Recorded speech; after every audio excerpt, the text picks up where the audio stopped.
Om Shri Krishnaya Paramatmane Namaha. Shri Mahabharatham, Chapter 47, Promise Fulfilled. The chariot of Arjuna thundered on its way, seeming to shake the earth. The hearts of the Kauravas quaked when they heard the twang of the Gandiva bow. Our army must be arrayed well and with care. Arjuna has come, said Drona anxiously.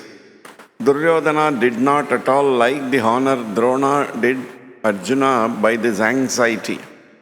He told Karna, the Pandavas' pledge was that they would spend 12 years in the forest and the following year undiscovered. The 13th year has not ended yet. Arjuna has revealed himself before the time. Why then should we give way to fear? The Pandavas will have to go again to the forest for another 12 years.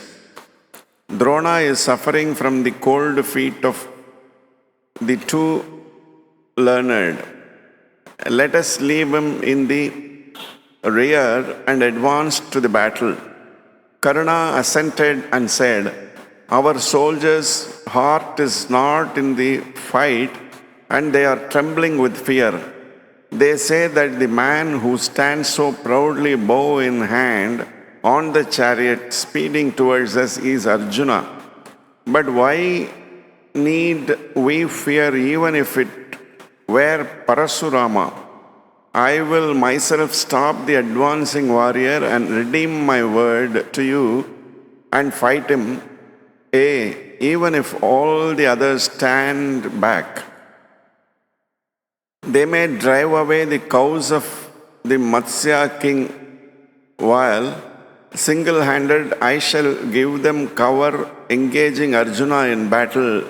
And Karna, as usual, began to blow his own trumpet.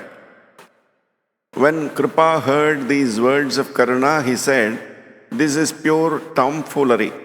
We must all make a combined attack on Arjuna. That would be our one chance of success. Do not therefore brag about your opposing him alone and unaided. Karna grew angry. He said, the Acharya ever delights in singing Arjuna's praises and in magnifying his powers. Whether he does so from fear or excessive fondness for Pandavas, I do not know. Those who are afraid need not fight, but may simply look on, while others who are true to the salt they have eaten engage in battle. I, for one, a mere soldier who loves my friends and hates my enemies, will stand here and fight. What business have men learned in the Vedas who love and praise their enemies got here? Said he sneeringly. Ashwathama, Drona's son and Kripa's nephew, could not hear unmoved this sneer at the venerable teachers. He said sternly to Karna, we have not yet taken the king back to Hastinapura, and the battle is yet to be won. Your brag is idle vainglory. It may be that we are not Kshatriyas and that we belong to the class that recites the Vedas and the Shastras, but I have not been able to find in any Shastra that it is honorable for kings to seize kingdoms by cheating at dice. Even those who fight and conquer kingdoms do not crow too loudly about it, and I cannot see what you have done to be proud of. The fire is silent and yet cooks the food. The sun shines but not on him. Likewise, Mother Earth sustains all things, movable and immovable, and supports her burden without so much as a whisper. What claim to praise has a Kshatriya who has unlawfully seized another's kingdom at a game of dice? To have cheated the Pandavas of their kingdom is no more a matter of glory than to have spread traps for unsuspecting birds. O Duryodhana, O Karna, in what battle did you heroes defeat the Pandavas? You dragged Draupadi to the assembly. Are you proud of it? You have destroyed the Kaurava race like an empty-headed dog that fells a big sandal tree for love of its fragrance. A fight with Arjuna, you will find, is a very different thing from a throw of the dice. The Gandiva will send forth sharp arrows and not fours and twos as in the game of dice. Vain fools, do you think that Sakuni can by mere cheating sneak a victory in battle for you? The leaders of Kaurava army lost their patience and began a loud, wordy warfare. Seeing this, the grandsire was filled with sorrow and said, "The wise man does not insult his teachers. One should engage in battle only after a careful calculation of time, place, and circumstance. Even wise people often lose their balance and good sense over their own affairs.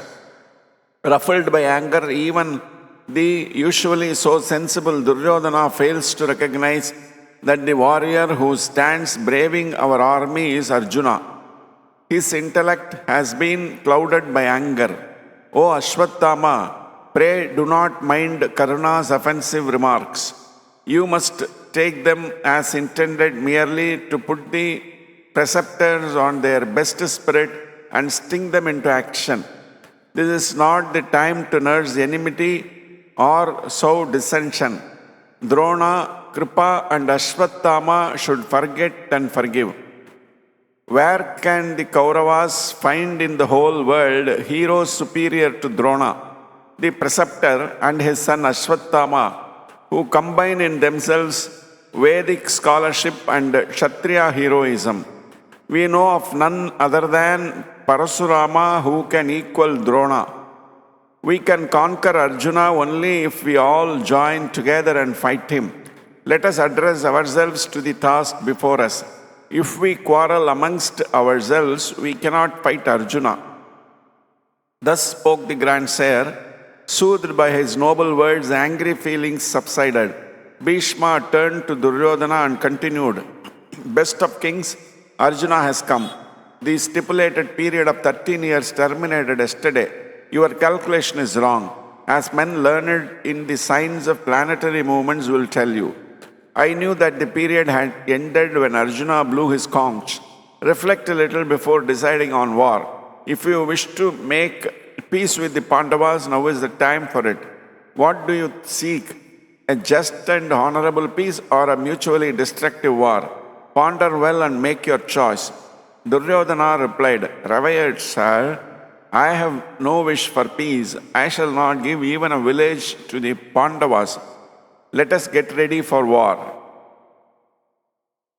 Then Drona said, "Let Prince Duryodhana take away a fourth of the army to guard him and return to Hastinapura. Let another surround the cows and seize them. If we return without seizing the cows, it would amount to an acknowledgement of defeat. With the rest of the army, the 5 of us will give battle to Arjuna." The Kaurava forces ranged themselves accordingly in battle array. Arjuna said, "O Uttara, I do not see Duryodhana's chariot or Duryodhana. I see Bhishma standing, clad in armor. I think Duryodhana is driving away the cows to Hastinapura. Let us pursue him and recover the cows." With these words, Arjuna moved away from the Kaurava army and went after Duryodhana and the cows. And as he was going, he respectfully greeted his teachers and the old grandsire by drawing his Gandiva bow and sending arrows so as to fall near their feet. Reverently saluting them in this heroic fashion, he left them and pursued Duryodhana. Arjuna reached the place where the cows were gathered and put to rout the marauding forces.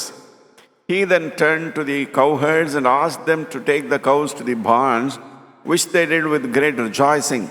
Arjuna then pursued Duryodhana. Seeing this, Bhishma and the other Kaurava warriors rushed to the rescue and, surrounding Arjuna, sent forth arrows against him. Arjuna carried on a wonderful fight. First, he made at Karna and drove him from the battlefield. After that, he attacked and defeated Drona.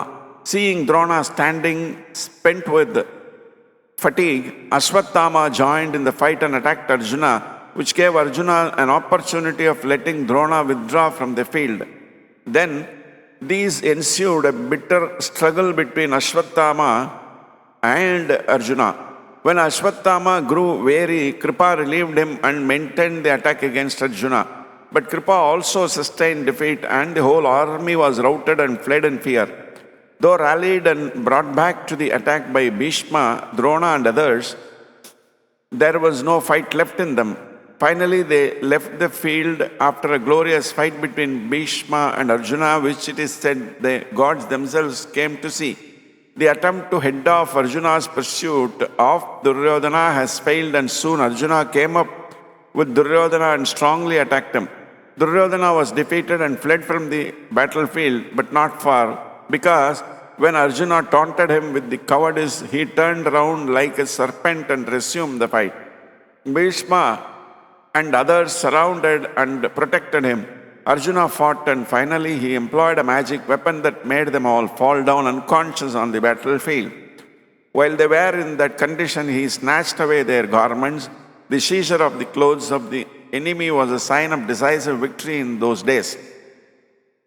When Duryodhana came, Bhishma sent him back to the city. The whole army returned to Hastinapura after this humiliating defeat. Arjuna said, "O Uttara, turn back the horses. Our cows have been regained. Our enemies have fled. O Prince, return to your kingdom, adorning your person with sandal paste and decked with flowers." On the way back, Arjuna deposited the weapons as before on the tree and dressed himself once more as Brihannala. He sent messengers in advance to proclaim in the city that Uttara had won a glorious victory. This completes chapter 47. Om Namo Bhagavate Vasudevaya. Om Shanti Shanti Shanti.